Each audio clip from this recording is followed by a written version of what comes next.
अधिक सूचना पाई सीधा जिबा सबुठु अधिक प्रभावित होइथिबा पोटेरु सेठु आम सह लाइव रहुछंती आम प्रतिनिधि सहयोगी जितेंद्र बेउरा। जितेंद्र, प्रथमे तो देखा चाहिए स्थिति वर्तमान कौन कहुछि पानी कमिछि किंतु सेते भी कमिनी जे जोगाजोग संभव होई परिबो किभଳି देखुछंती स्थिति को? निश्चित भाव में देखु यही पोटेरु पोल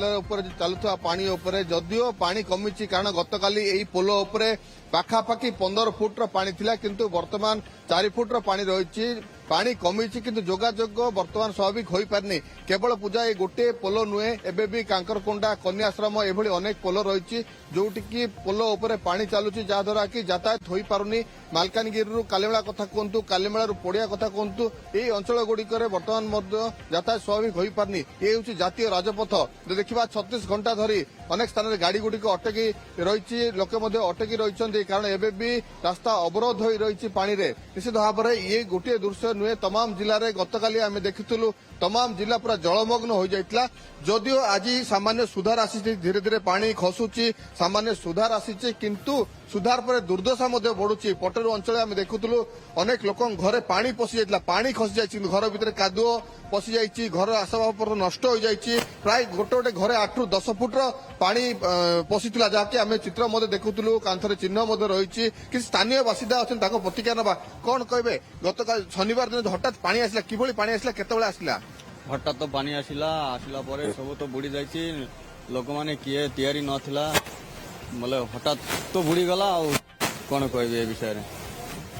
हठात पानी राति पानी आसला कौन जिनस से काढ़ी पारे तेणु घरे जिनस दुकान कहतु घर कहतु जिनस सब नष्ट हो जाए आउ कि लोक प्रतिक्रिया नवा कौन कहे आप ये लोक जो पानी आसला केतल आसला आप पूर्व प्रस्तुति थिला ना घर छाड़ी जाए पड़े नहीं पूर्व परिस्थिति थिला आमे एठी गोटे दीप अछि मार्केट भितर गोटे चैनल सेठी जाई सब लोग बस माने रहउथली आ सेठी खाଇବା पीवा व्यवस्था भी करथली जनरेटर लगाई किना हठात पानी पळे आसला आ टाइम देले नै लोकंकर जो दुकान पाट जो सुरक्षा रे मालपत्र सराइबा पाई भी टाइम देले नै। निश्चित भाव में हठात पानी आसला कौन जिनस से घर काढ़ी पारे कि दुकान रू काढ़ी पारे जहाद्वारा कि चित्र आम देखुचु अनेक जिनस लक्षाधिक जिनस जन जनकर नष्ट हो जाए। तमाम जिलार कथा कहबा ताले एबे भी बायापड़ा घाटी को जोगाजोग ठीक भाव हो पारिनी। बंडा घाटी जदियो पत्थर हटिछि रास्ता नष्ट हो जाए एवं चित्रबंडा घाटी में माटी धसी रही जिले में एबे भी अनेक स्थान को जोगाजोग हो पारिनी जो जो स्थान में पानी कमी किंतु रास्ता धोई जाइए चित्र आम देखुचु अनेक स्थान में रास्ता धोई जिले में एबे भी हजार हजार हेक्टर चाष जमी जलमग्न हो रही सहित नदी कूलिया अंचल कच्चा घर अनेक भांगी प्रशासन पक्ष व्यवस्था करा जायछि जो माने नदी कूलिया अंचल स्थानांतरित करा जायछि प्राय 1700 अधिक लोकों को